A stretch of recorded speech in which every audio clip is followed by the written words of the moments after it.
Welcome back, listeners. Today we have a literal rock star sitting with us to cover the news segment. We have Srijan, who among many other things plays drums for the well-loved band Parikrama. I remember you guys. The band would come to my college, and it would be quite a scene on the grounds. Srijan, it's great to have you. Utsav, how are you doing?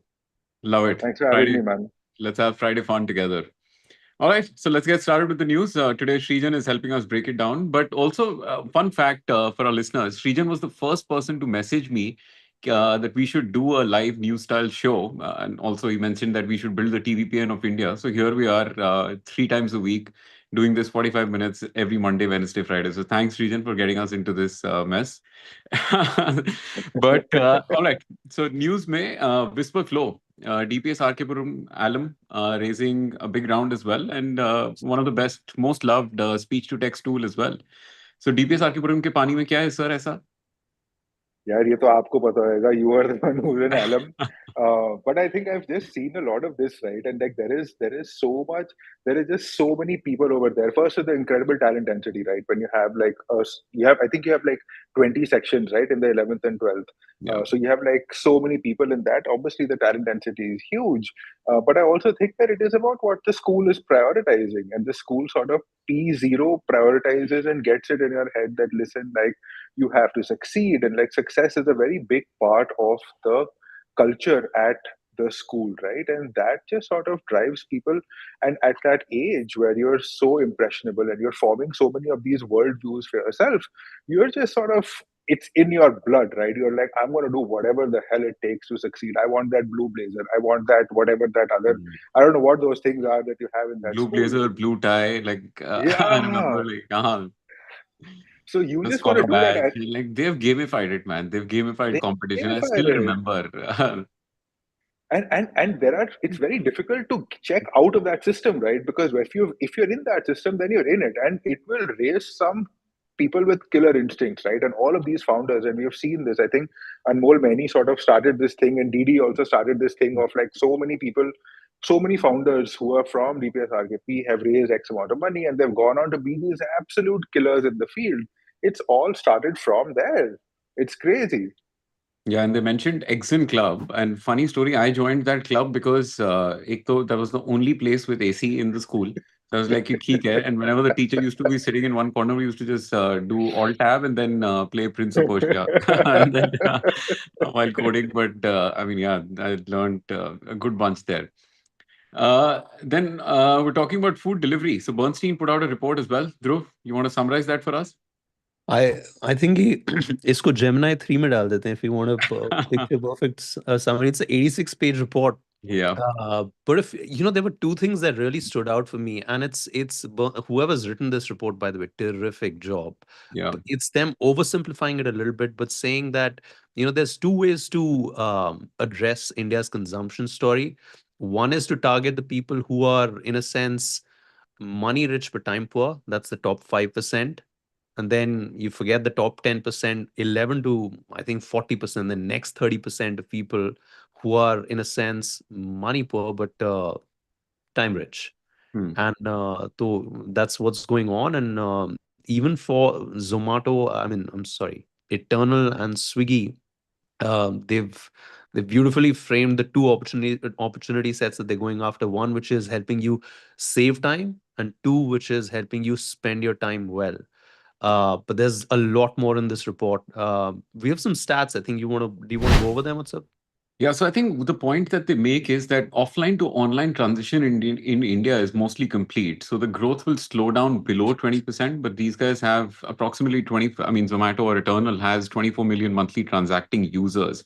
But they're going to face headwinds when Rapido enters. I mean, it's already entered and it's going to scale up their food delivery platform with new pricing models for their partners in the restaurants. And quick commerce is also catching up with different players as well. Reliance coming into this picture. So I think it's going to get very, very competitive, but they still feel that the stock is underpriced, and they're bullish on that. So they've In initiated. terms of market cap, Eternal is something like 30, 32, right? Yeah, And Swiggy is lower. It's lower, Swiggy's but down. but Swiggy's down. Eternal's got so many different businesses within the umbrella.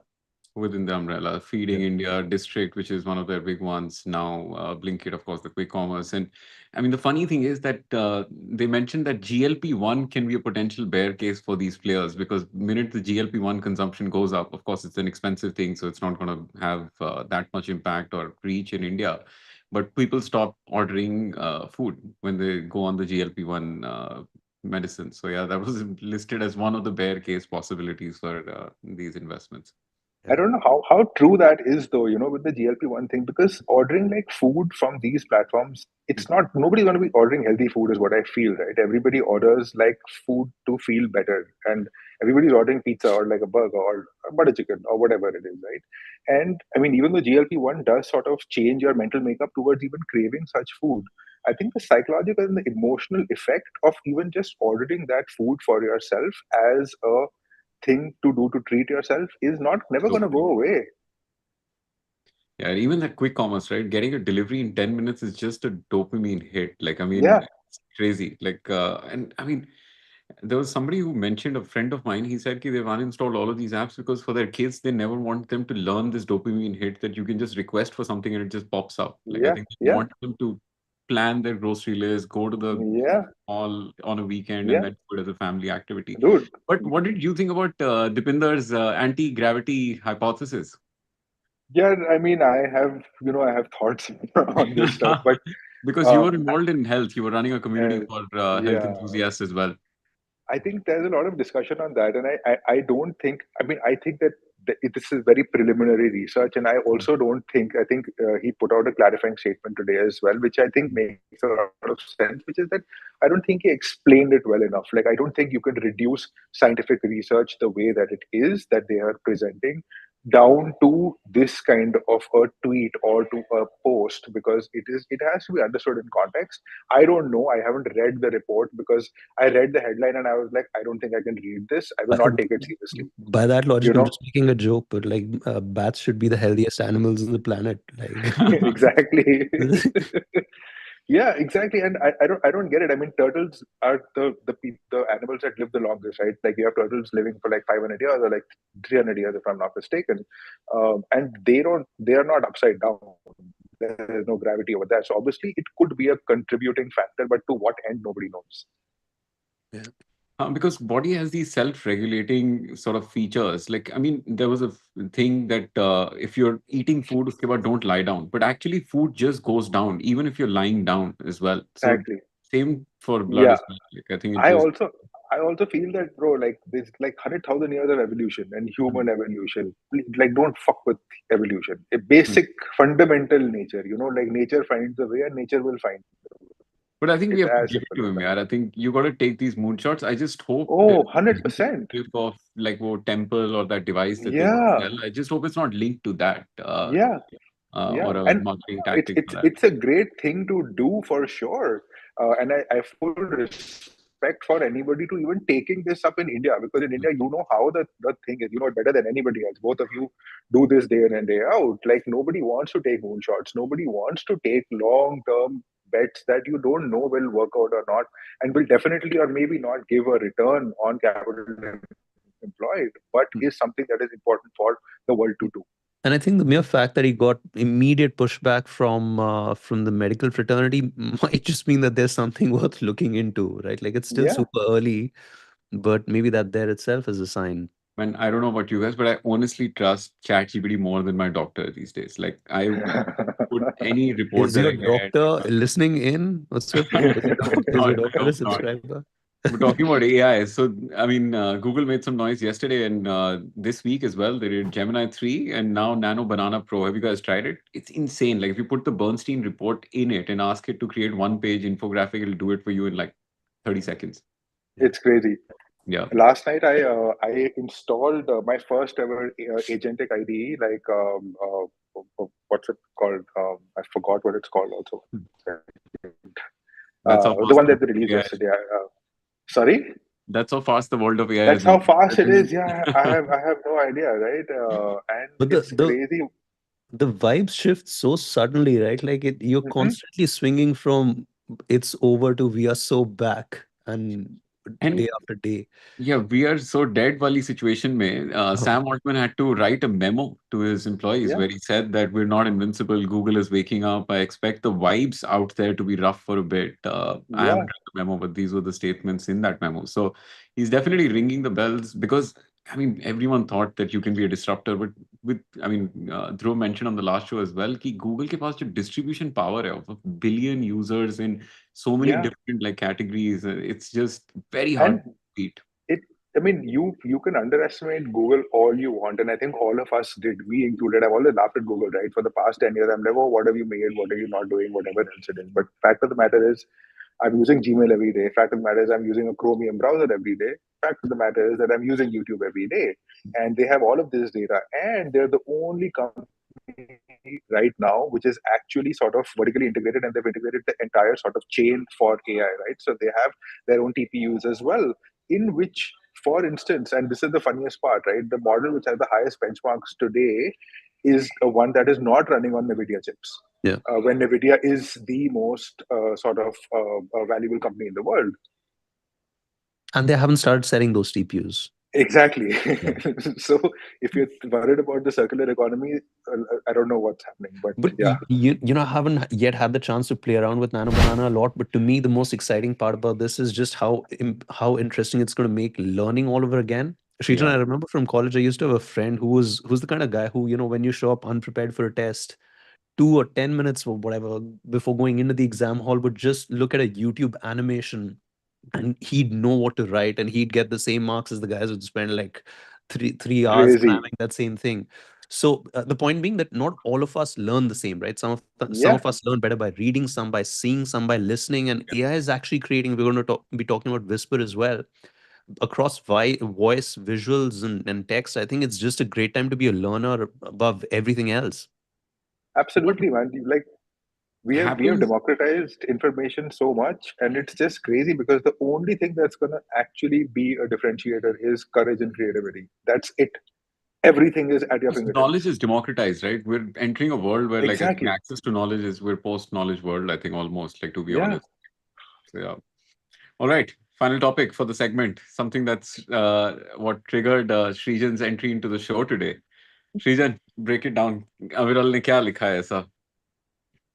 Yeah, so I think this tweet, I think it's a well-meaning tweet, and I'm a big fan of what Abhinav also writes, and I again at the offset, I would also say that there is no right or wrong way to think about this stuff, right? The only thing that I feel is that there is a lot of nuance to this stuff, and you cannot think of this stuff in black and white.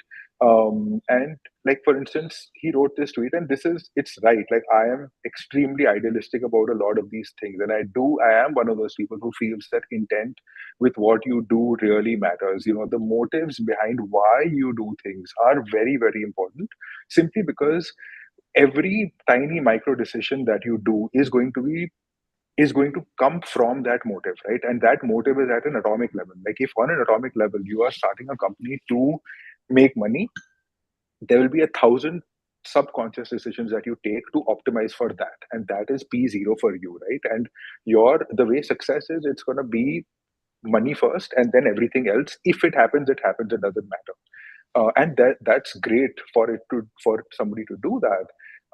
But the thing is that, for instance, PG started via web for making money, right? And he wrote that also. I think he Yeah. replied on this, that we started via web for making money, and I think that's awesome. He optimized for money. He got the Yahoo exit, and he made money off of it, right? But if you think about it, he started YC not to make money. He started YC because he felt that the existing venture model was failing. But He he did not already like the had fact that money, right? So that comfort net was absolutely. there. So, but I'm not talking about the situation over there. Hmm. All I'm talking about is that he started Vicey with the fact that, hey, P0 for me is just to solve this problem of early stage venture capital, of having a community to help founders build the greatest product that I can. With that in mind, PG was very clear that this is my P0. So there could be an alternate universe where Vicey did not make money, but they still succeeded in their problem, and they managed to solve the problem. And it could have been very possible that they did not invent the safe, that they did not manage to get equity in Reddit or in Airbnb or in any of these things, and they could have done a very different model. Who knows? But they P0 for them was to solve that problem, and they managed to solve that problem when they did. It's the same thing with, like, for instance, when Dr. Land started Polaroid, right? Or Apple started, I mean, Jobs started Apple. They were very clear that these are art experiments, or this is, I just want to invent cool shit to change the way that we sort of interact with technology, right? That was P0. The money was made as a byproduct. On the So money ना, all I feel Srijan, वो VC में C तो capitalist ही होता है तो exactly. I mean, I honestly And think like most people start yeah, nobody in India, I don't know, most people are starting a company to get rich. Like it's very clear. Like why else yeah, would you put yourself through and that? Most and of these that's great. founders And so talented where they can yeah, get a high paying job, and sometimes the exits absolutely. don't even match up to what Yeah, they would have earned like while earning a job. I yeah, mean, you need to have some burning desire, but also I think Balaji makes a very good point. Sometimes there might be a paycheck coming, which might become your motivation. Sometimes when there is no paycheck coming, then you're basically involved for the mission, right? correct. But sometimes they just go hand in hand. Like, I mean, Sam Altman has zero equity in OpenAI, but still at Yeah, it. It's soft power yeah. for him. Correct. And I don't think the, like, I think obviously the motivation, what the motivation is not important. The point is you are honest with yourself with why you are doing this. If you're doing it for the money, na, everything is good. But you should know, or at least admit to yourself, if even if you don't want to admit to the rest of the world, admit it to yourself that, hey, I am doing this to do ABCDE, because that will just help you be aligned and be a lot more sort of intentional with your effort, because we talk about obsession a lot, and I don't think we need to be obsessed. I think you need to be aligned with what you really want to do at an atomic level, Mhm. and if you are, then you're good. But I mean, self is the easiest person to fool, also. Absolutely, Very hard to have absolutely, a third very person difficult, on your own. very difficult. All right, where's the next Parikrama tour? We just came back from Vietnam, actually. So we were on tour last week, all of last week in Vietnam, and now we're going to Bhutan in a few weeks' time. So yeah, Dude, is it mostly Indian fans who show up there or international I mean, like, what's the international as audience? well, international as well. Wow. Yeah, Nice. Awesome. but We'll bring the TON community out and the offline community out to your next show whenever you're doing one in India. absolutely, sir. Done, All done, right. done. This Thanks for was having fun, me, guys. Srijan. Danny, thank you so much for coming. Have so a good lovely See to day. have you. you. Bye. Cheers. All right, folks, let's switch up gears.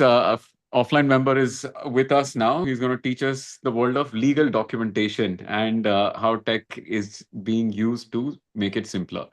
Shivam, welcome to the show. Thank you, Utsav. Hello, Dhruv. Hey, Shivam. Good to have you, and thank you so much for giving us the time. Can you take us through what legality does in 2-3 minutes?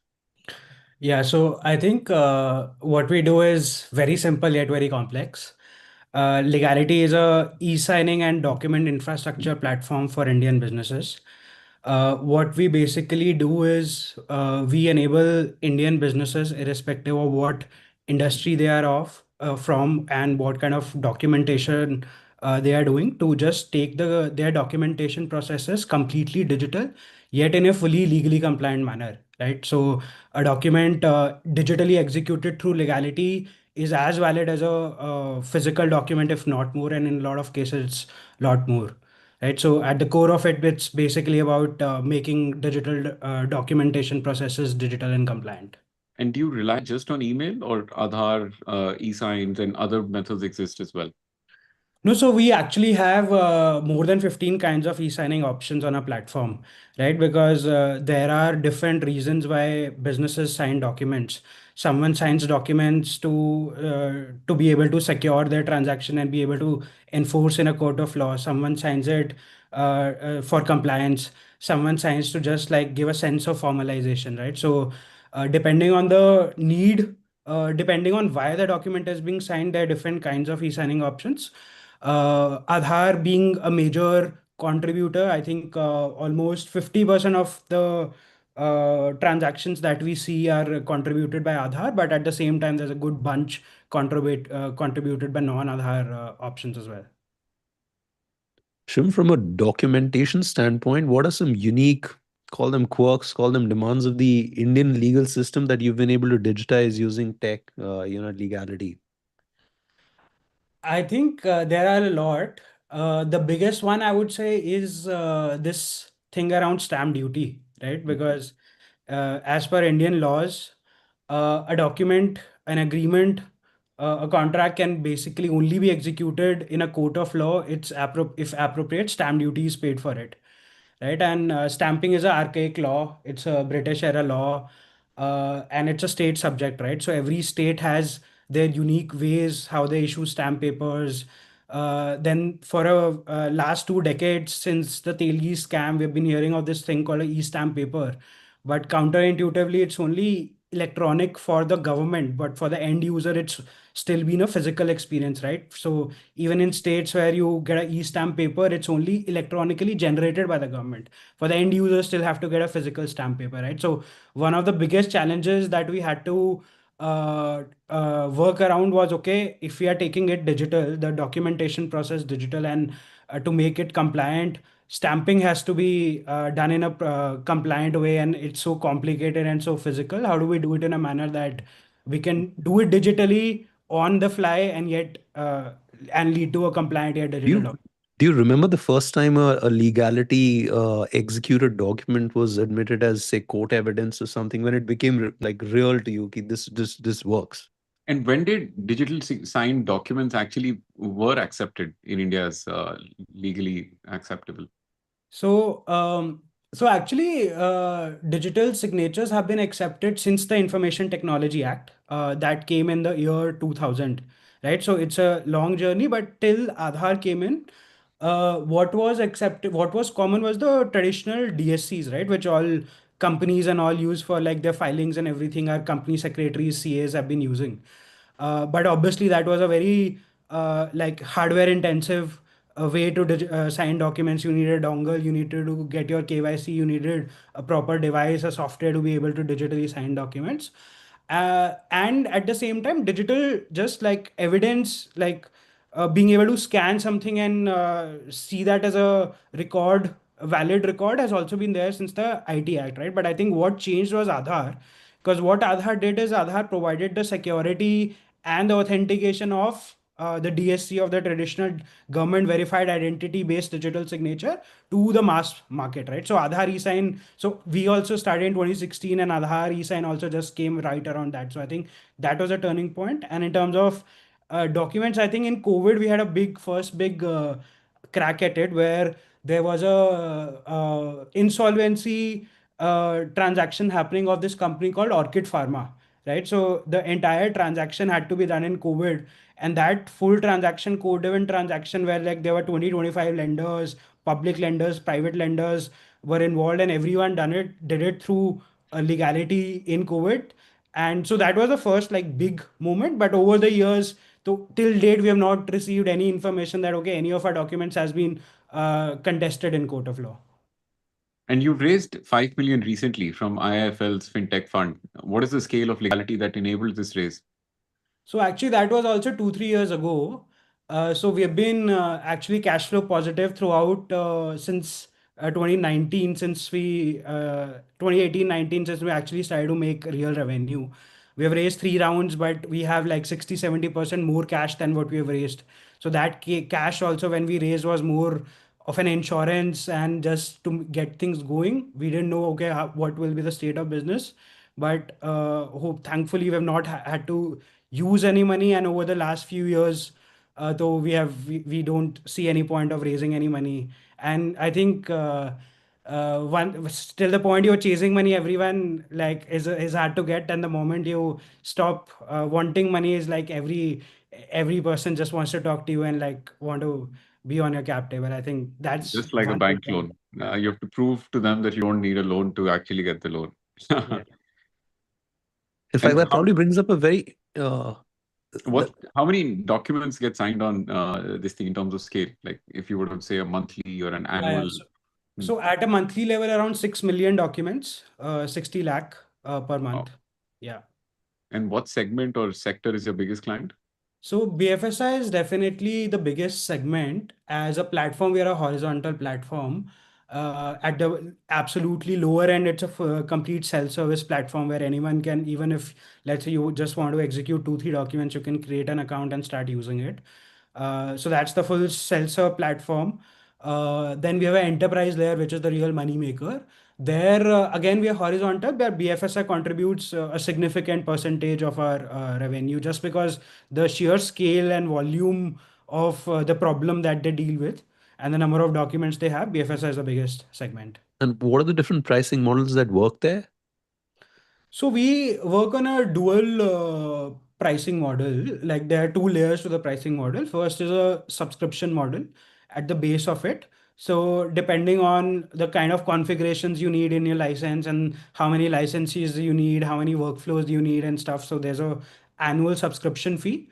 And then over the top of that, it's a transactional model where, like, for every e-sign or every stamp paper that is processed, depending on the type or the volume, there's like just different transactional pricing, which is uh, different for client to client.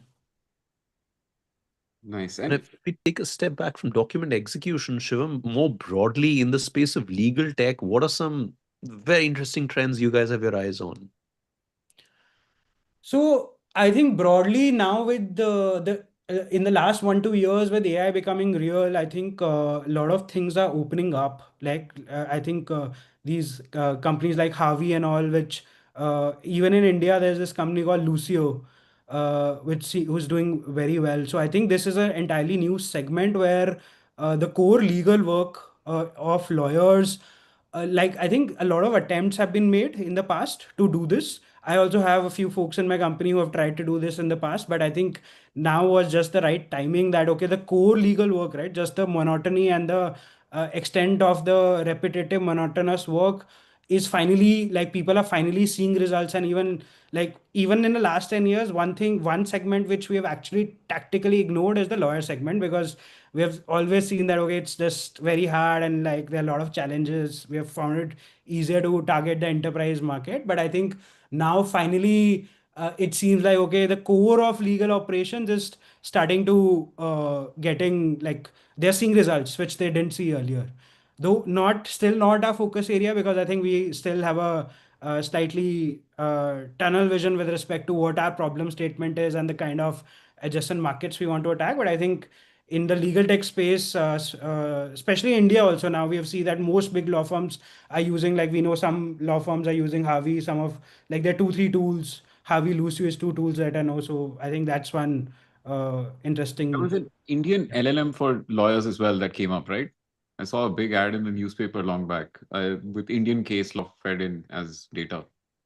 Yeah, I think the Agami folks, there's a legal community. I Hmm. think they've been trying to do something for some time, though to be honest, I'm not very updated on it. But I know for a while they've been trying to do a lot with open data, open judgments, and I'm sure, like, of late in the last 1 2 years, all those efforts now can, like, really make sense because of the just the technical capability. And you mentioned adjacent spaces. What Yeah. are some of the spaces, if you want to share? Yeah, yeah. So I think one of the biggest space, our next biggest bet is this space around DPDP compliance, right? So DPDP is the new Data Protection Act for India, which is the GDPR parallel in India. It was passed around 2 years ago. The rules has actually just been notified, I think, around 7 8 days ago. So Yeah, for two 14 years there was November. a long wait. Yeah. Hmm. So now they've been notified, and I think that's made a lot of hue and cry in the market, because after taking like a full decade, the government has finally managed to pass a law, and even after 1.5 2 years, the rules are also out.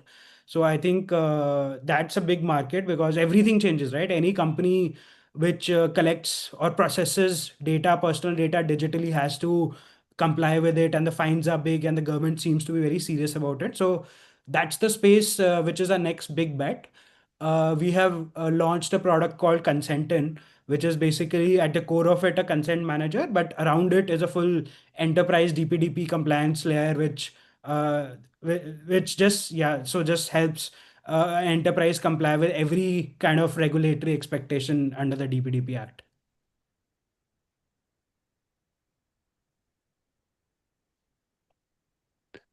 Shivam, I think I heard you say that you have some people at your company who've previously built their own products. So do you have ex-founders working in your company? Not a lot, but yeah, there have been people who've tried this. Even is something similar, Yeah. uh, very similar actually to something like Lucio, which seems to be now like I think in the last 1 year I've heard a lot about them. Yeah. But and these guys who like my colleagues who work with me, they had tried something around 2 3 years ago. I think that just the timing, the models and all were just not mature at the time. I'm sure if they had done it today, it would have probably led to just a different reality for them. Yeah. Nice. Shivam, thank you so much for coming on the show. Would love to have you back again. Thank you, thank you, thank you for having Great me. chatting with you, Shum. Yeah, thank you.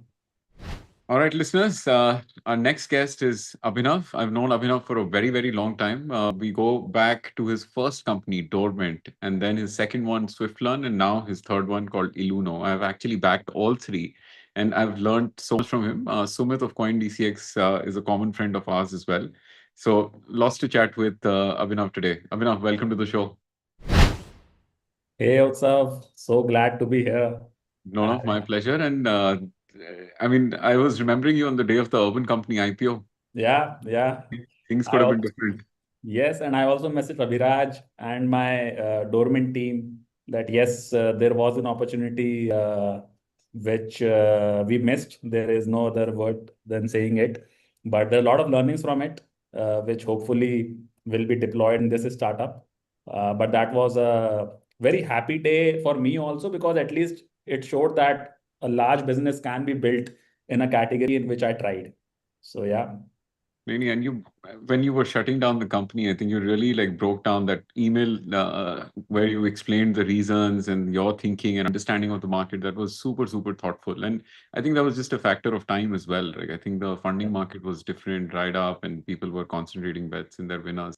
And then came SwiftLearn, your Yes. exit, profitable exit to Unacademy. Yes. So Uh, EdTech. and you were obviously a part of Dormant and SwiftLearn and now 𝐢𝐬𝐻. So So one what of is the 𝐢𝐬𝐻? yeah. So we are trying to build in the premium category of the eyewear in India. Right now, it's almost $6.5 billion market in India alone, and it is growing at around 12 to 13% annually CAGR. So it is going to become like more than 1.5 lakh crore market in the next 10 to 15 years.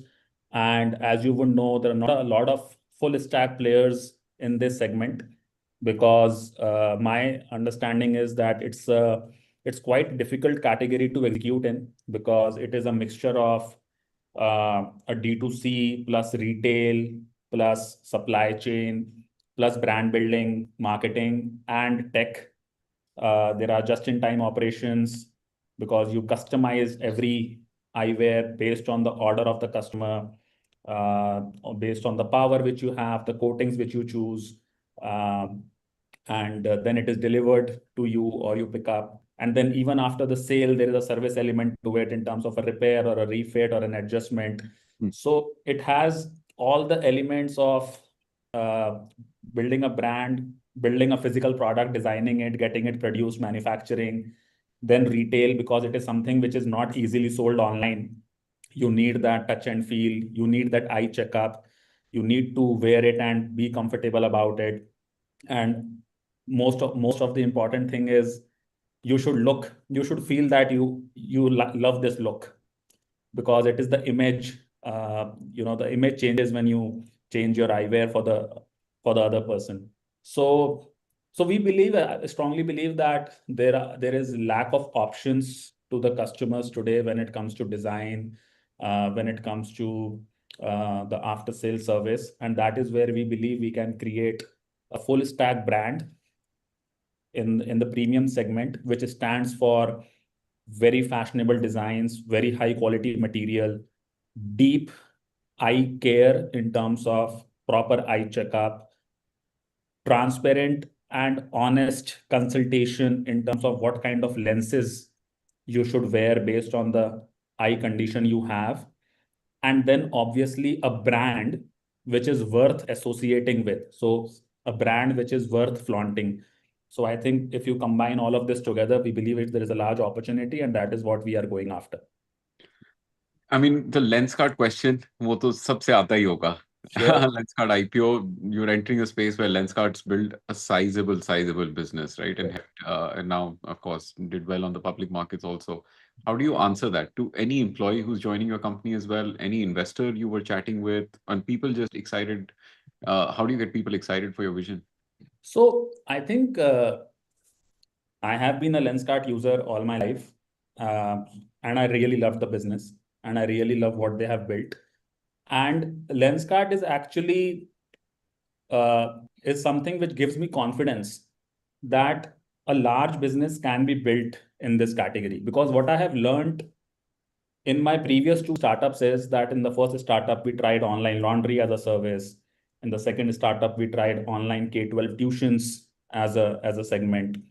And every market and business model, they come with their own physics, which you cannot change as a founder. So there are certain categories whose physics allow large companies to be built, and there are certain categories where how much ever smartness or hard effort you put in, the physics doesn't allow the large companies to be built, and we can discuss it in detail. But coming back to your question, Lenskart actually gives me that confidence that at least this segment allows large companies to be built. And that is the confidence which I then translate to my team members, to our investors, that if somebody else has done a great job and built a large company out of it, then we can also do it. So I take it as in a very positive manner, actually.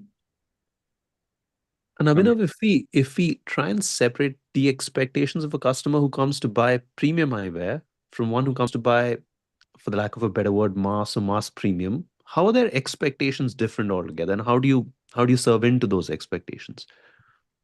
I think, like, first expectation difference comes from self-serve versus served.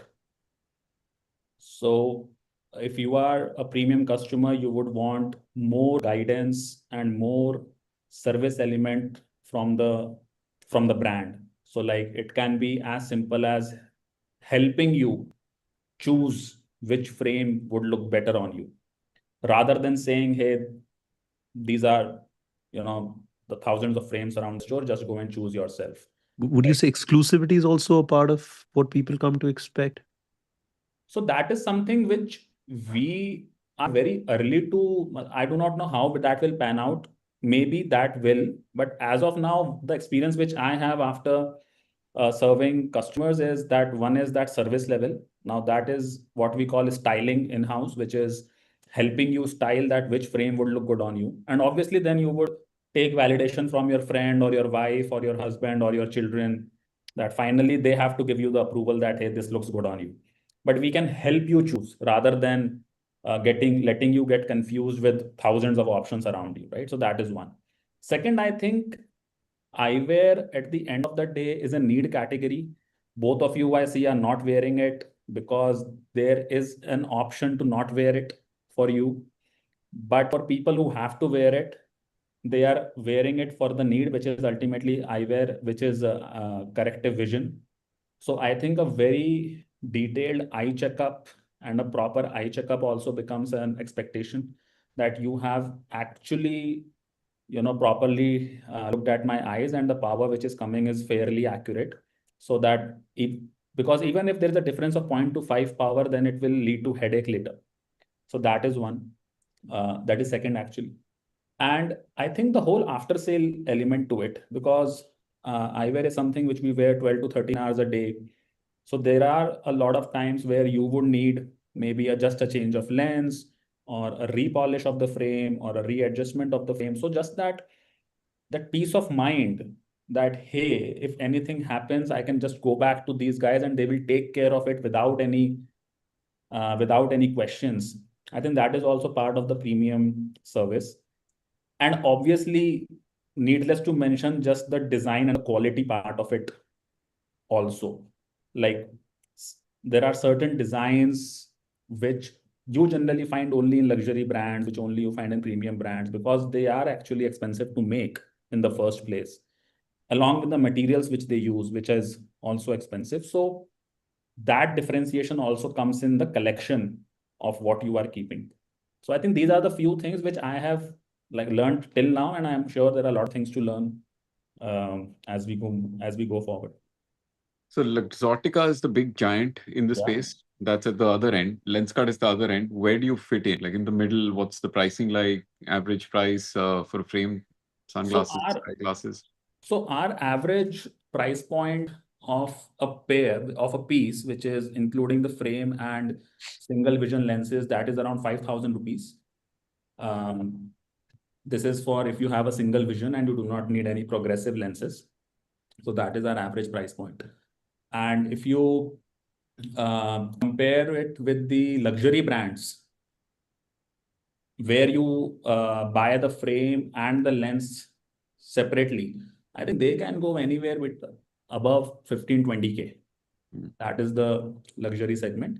And then in the mass segment, it can start as low as 500, goes till 2,000, 2,500 a pair. And how are the margins for you on this 5,000 price? See, right now our margins are very low because we are operating at a small scale, Utsav. But the difference in a software company versus a physical product company is that once scale starts kicking in, your margins improve a lot. So, but I would say ki in an end state scenario, we should aim definitely above a 50-60% gross margins in the category. But as of now, we are definitely very low because the scale is very low. So yeah. And Utsav mentioned Luxottica. That's that big factory somewhere in Europe that manufactures the frames, right? It's a house of brands for sunglasses. Basically, they've taken like license of like anyone, Gucci, Louis Vuitton, everyone, and they just like one single like this thing. Abhinav would like be able to describe it better, I think. And Abhinav, can you describe to us also the lenses themselves? So the frames and the lenses, who are the dominant players globally in the lens business? So traditionally speaking, what has happened, Dhruv, is that eyewear is a mix of fashion and function. So fashion comes from the frame and the brand and everything, the color and the material. Like what if I'm wearing this, it is ultimately fashion, right? The color of the lens also. But function comes from that corrective vision need which I have, that ultimately if I have a spherical or a cylindrical power, then I need a lens which has that accurate power, and secondly has coatings which I need, for example, blue light protection or UV protection. So traditionally both of these businesses have been separate. And a retailer typically merges the both. When you go to a retailer, if you go to even like a normal retailer in India or anywhere in the world for that matter, that is their job. That they have fashion quotient, like they will keep multiple brands in their store, and they will ask you can choose whichever brand or frame you want to try. And I have then few lens options which you can then choose, and then I will merge them both. That is my job. Because both of them ultimately require very different types of strengths, if you will think about it. And that is why eyewear has mostly been an accessory product for traditional fashion brands and not their core product. So if somebody's like, most of their core product will be clothes or boots or bags, purses, but eyewear would just be an accessory in which not a lot of thought would have gone, because it's a very small part of the overall that fashion business, right? And that is why many large brands, they just license their brand to use on their eyewear to other people, because it's a very small portion for their revenues. And and that is where magic of companies like Lenskart comes in, because they say that, we are going to own both of these. That we are going to own the design and the fashion part of it also, and then we are going to own the function part of it also. And that is where you are able to save on the cost and margins, while shifting price benefit to the consumers. Because see, as a retailer, if I have to deal with 2-3 brands, then every brand has their own margin as well. Whereas Lenskart or any other single brand full stack player would have a margin of only their, like a single player, right? So they can actually transfer a lot of benefits to the consumer. So which is what we are trying to do. That can we also create those expertise in-house, in which we are able to create the fashion element of it also and the function element of it also on the lenses, and create a full stack brand, retail also, service also, tech layer also, and combine everything. And picked the battle for 3 times in a row. What are the learnings that you're applying from your previous bruises at the new company? Very deep philosophical question. Very deep. Friday ke liye. Yeah. I think first learning is definitely that choose the market and a segment which allows large companies to be built, and because as a founder you can battle building your company or battle building the category, and I think building the category is also very romantic, like super romantic when you build a category. But that is very, very rare when you are able to build a new category. And kudos to players who have built in quick commerce, who created the category itself, right? So, but this is, I think, very, very rare in that way.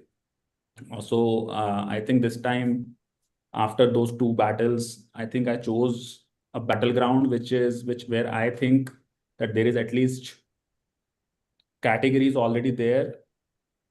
The physics allows large companies to be built, and now you have to go and execute properly. So I think that is one. Second, I think learning which continues is focus on the gross margins. Focus on that is important while building from day one. You cannot kick it down the road. That will solve for it later. I think that is very important from day one. And third, I think, which I did not do too much in the first 2, is the power of content and social media, which I think I am spending conscious efforts and time in this startup Utsav. I think I did not focus as much as I should have in the last one. So that I have learned that if you are spending previously I used to spend 100% time of the building. Now I am saying spend 98% of the time building, but at least 2% of the time talking about it, so that you are able to attract talent, you are able to attract consumers, investors, like-minded people. You have to leave a discount coupon for TON listeners. Abhinav, वो उतना तो बनता है. Yeah, I mean, folks will buy it. So please, give us a discount code. We'll post it in the community as well. And on the Also, eyewear trends for 2026, Abhinav. If Utsav and I are in the market next month looking for new glasses to buy, I actually wear glasses, but यहाँ पे ना, because the lighting of this thing और mini content portable studio जो बना हुआ है, वो glare आता है, so मैं चश्मे नहीं पहन पाता उसकी वजह से. No, we will give you something good which is without glare. Nice. So we'll catch up one-on-one and we'll sort it for you. Nice. Absolutely. Amazing. My iSpace is sold as a sponsor tag to Iluno then. Yeah, yours is a very expensive real estate. So we would love to get hold of it. And that is what we say internally, that face is the most expensive real estate actually of our entire personality. And if you are able to build a brand which people are actually proud of wearing, that is a battle worth fighting. Because that's the satisfaction I get when my friends and family members are now wearing Eluno, and I see them, because they are wearing it now daily, right? They are wearing it to the office, to parties. So it's a very satisfying thing to see that, because face is something which people do not compromise on, right? Because that is something which is visible in every physical meeting, in every online meeting. everywhere on your LinkedIn photograph, your Instagram photograph, your dating profile, your matrimonial profile, right? So it's the most expensive real estate on which we want to build a brand which people love to wear. And what are the trends for 2026, as Dhruv was asking? Um, You have, like, I mean, in your team, like, I'm guessing there is curators. that is what I was about to say, that we have, experts in the team who are better positioned to answer this question. But one thing which I am very bullish on is these tinted glasses. So like if you are seeing this, so it has a little light color on the lenses. So it's between an eyeglass and sunglass. Yeah, so I would not technically call it a sunglass because it is not dark enough to protect you from harsh sun, but it gives you a fashion quotient while even being indoors. So when you are doing meetings inside the office, or even when you are going to restaurant for a dinner or a party, I think these will become very trendy in the coming time. That is my prediction, because I love them. I have like 20 of these and I keep rotating them. And I think one request is a customer, Abhinav, वो eye health के लिए भी कुछ content you should put out. मैं जब भी eye test करवाता हूँ, it only gets worse over time. It never gets better. Help us improve it also, right? I mean, eventually you want, I mean, good educational content about improving your eye health also can be nice. So Dhruv, you have some power, but you don't I wear do. it. I do. I only wear it glasses while driving so that everyone's safe. But But you don't wear. So I wear, well, I mean, computer में most definitely I have -1 point something. Yeah. I wear it because of blue light blocking. I think Yeah. Brian Johnson ने इतना बोल दिया blue light blocking, Yeah, blue light blocking. So सब कुछ ही lights block कर लेता हूँ. So, Dhruv, that is what we would love to change. That you are somebody who has the need and has all the means to buy the best of the eyewear out there, but still you somehow took the decision to not wear it. And it is some sort of subconscious psychology which people still have, wearing eyewear is not cool.